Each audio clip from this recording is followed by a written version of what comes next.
That's their attitude. Here's Rhonda, South Bend, Indiana, as we head to the phones. Great to have you, Rhonda. Hi. Hi, Rush. I am very concerned about this weaponizing of sexuality by the left.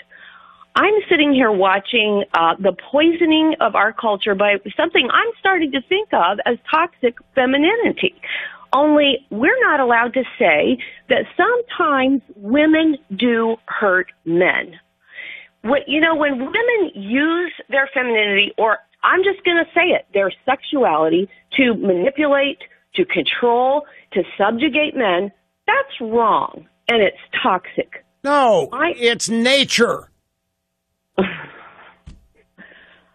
I'm the mother with the 4 sons. We have talked in the past. Wait a minute. Hang on just a second. I don't want this going over people's heads. I'm not. Okay. When I say that that's nature, I'm saying that there are certain aspects of our humanity which are part of our creation. Yes. And remember one time I said the purpose of life is life? Mm. Life will do whatever it has to do to keep living. Well, men and women have to get together for that to happen to humanity. Men and women have to get together, not 2 transgenders and not 2 gays. Men and women have to get together for the race to propagate and continue. And men are forever chasing women until she catches the guy, is the way it's programmed, the way it works. And women naturally have this ability. Thank God they do. Some of this stuff is just nature. And toxic feminism is right.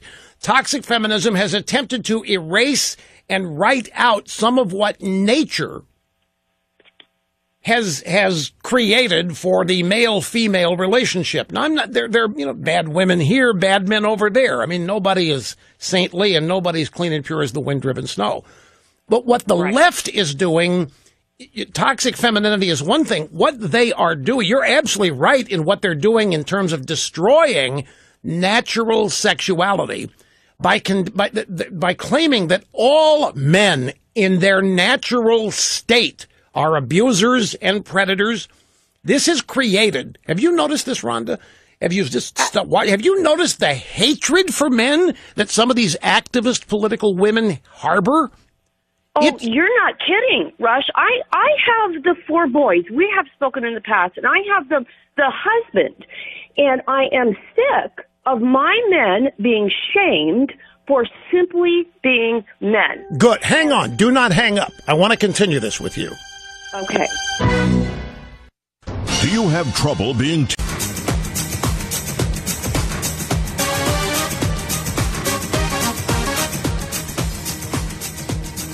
Hi, welcome back, and we rejoin Rhonda in South Bend, Indiana. Okay, a little bit more time here. You were starting to say that you are aware of how much hatred, real hatred for men, has been created among women, particularly women who've been college educated the past couple generations. You were going to elaborate on how you know this.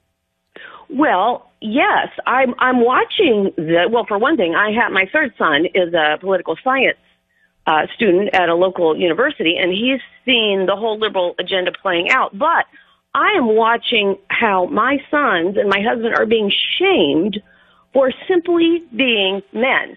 And I see that they are now entering a world where they have to walk on eggshells, because at any moment an accusation could be leveled against them, and their reputations and their careers can be destroyed. Right. Around the wrong women, they're guilty for simply being alive. Yes, it's diabolical, and it's pitting men and women against each other, where they're looking for women they can respect. They don't hate women, and they don't look at women as just sexual objects. They respect women because their father modeled that with me. So when women then respect the men in their lives, it works together just beautifully. So at some point, this is going to backfire, because every woman hears her biological clock ticking. Well, I wonder about this. Wait. Every woman fears the biological time bomb? What does that have to do with it? Hears it. Every woman at some point hears the biological clock ticking. And so because then you want to find a spouse or partner to have children with. No, not anymore. Not anymore. It's called go to the sperm bank with your female husband.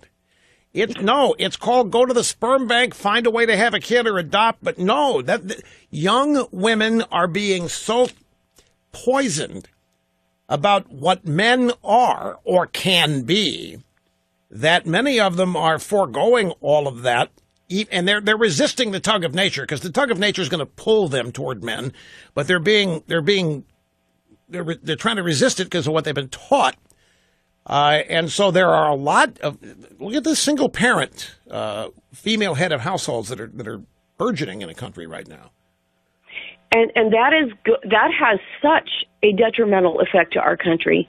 I know this isn't popular, Rush, but it is just simply true. A child needs, if at all possible, I understand there's divorce and all that, needs a dad and a mom. Because there are things that only a dad can give. That's old thinking. See, that's you're dating yourself. That's antiquated. That's been proven as socially incorrect thinking. That's one of these many traditions that we've got to bust up and blow to smithereens according to the modern era of social justice. Yes, but look at the fruit of it. The fruit of it, be careful. The fruit of it, what do you mean? Oh, you mean the results. Yeah. The results. Absolutely. Look, Rhonda, I'm so glad that you called. She said that there's going to be a backlash.